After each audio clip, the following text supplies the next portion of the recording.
Hujambo na karibu tena mtazamaji wa The World News katika kipindi hiki cha ulimwengu wa siasa. Mimi ni Adam Hussein. Wapiganaji wa Kihouthi wamezindua shambulizi la pili kulenga maeneo ya kijeshi kusini mwa Israel. Wapiganaji hao wametangaza shambulizi la pili la kombora ambalo limelenga Israel baada ya kuingia katika vita vya Mashariki ya Kati ili kuunga mkono Iran mapema siku ya leo. Msemaji wa Wahouthi Yahya Saree alisema katika taarifa yake kwamba kundi hilo lilirusha msururu wa makombora na ndege zisizokuwa na rubani kulenga maeneo kadhaa muhimu na ya kijeshi nchini Israel na kuongeza sanjari na operesheni za kijeshi zinazofanywa na Iran na Hezbollah nchini Lebanon. Mashambulizi mapya ya makombora na ndege zisizokuwa na rubani dhidi ya Israel na wapiganaji wa Kihouthi wanaungwa mkono na Iran nchini Yemen mnamo Jumamosi yaliibua wasiwasi kwamba washirika wa Tehran wanaweza kujaribu tena kuzuia njia za meli za Bahari Nyekundu, huku msongamano wa Iran kwenye mlango bahari wa Hormuz ukiwa njia nyingine muhimu ya biashara ya kimataifa ambayo imefungwa. Wahouthi ambao hawakuwa wameishambulia Israel tangu mwaka uliopita walisema walifyatua makombora katika maeneo nyeti ya kijeshi ya Israel kusini mwa Israel. Vikosi vya ulinzi vya Israel vilisema vilizuia mashambulizi yao. Alipoulizwa kuhusu Wahouthi, msemaji wa jeshi la Israel Brigadia Jenerali Efi Defrin alijibu, "Tunajitayarisha kwa vita vikubwa." Wapiganaji hao wa Kihouthi ni sehemu muhimu ya mtandao wa Iran katika washirika wa kikanda ambao pia unajumuisha Hamas ya ukanda wa Gaza na Hezbollah ya Lebanon, linasema gazeti la Times of Israel la nchini Israel. Wanadhibiti mji mkuu wa Yemen wa Sanaa na sehemu kubwa ya kaskazini mwa nchi hiyo tangu mwaka 2014.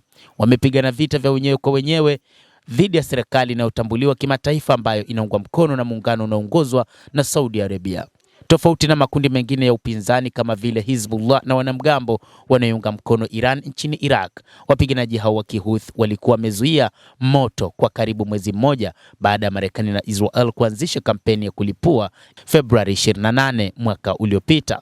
Kampeni hiyo ililenga kudhalilisha uwezo wa kijeshi wa utawala wa Iran, vitisho vya umbali vilivyotolewa na Iran ikiwa ni pamoja na mipango yake ya nyuklia na makombora ya ballistic na kuweka mazingira kwa watu wa Iran kuuangusha utawala huo. Jeshi na viongozi wengine wa Israel wamesema licha ya kwamba operesheni hizo hazikuzaa matunda yaliyoleta matokeo. Mashambulizi ya makombora ya Wahouthi dhidi ya Israel yameendelea kuzua hofu kwamba ni mashambulizi mengine mapya ambayo yatawakumba wa Israel. Wafuasi vijana wa Kihouthi wamejiandaa kwa mapambano zaidi kwa kile walichosema kwamba ni kulipiza kisasi kuuawa kwa kiongozi mkuu wa serikali ya mapinduzi ya Kiislamu ya Iran, Ayatollah Al-Khamenei, ambaye wao pia wanamtambua kama kiongozi wao wa kidini. Hata hivyo, Wahouthi wamesema wataiunga mkono Iran. Iran hata hivyo inaendelea kurusha makombora na ndege zisizokuwa na rubani katika eneo na kutishia meli katika mlango bahari wa Hormuz katika eneo la Ghuba ya Uajemi na kusababisha trafiki ya baharini kusimama katika njia muhimu zaidi ya maji kwa usafirishaji wa mafuta na gesi. Sasa kwa vile Wahouthi wameingia vitani na mashambulizi dhidi ya Israel, kuna wasiwasi unaongezeka kwamba wanaweza pia kufanya upya mashambulizi yao dhidi ya meli za bahari katika Bahari Nyekundu ambayo walilenga kufuatia mashambulizi ya Hamas ya Oktoba 7 mwaka 2023 ambayo yalisababisha vita huko katika ukanda wa Gaza.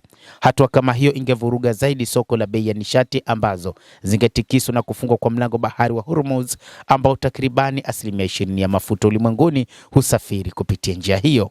Wapiganaji hao wana uwezo wa kushambulia vituo vya mafuta katika Ghuba ya Uajemi kama walivyofanya hapo awali wakati wa vita vya wenyewe kwa wenyewe dhidi.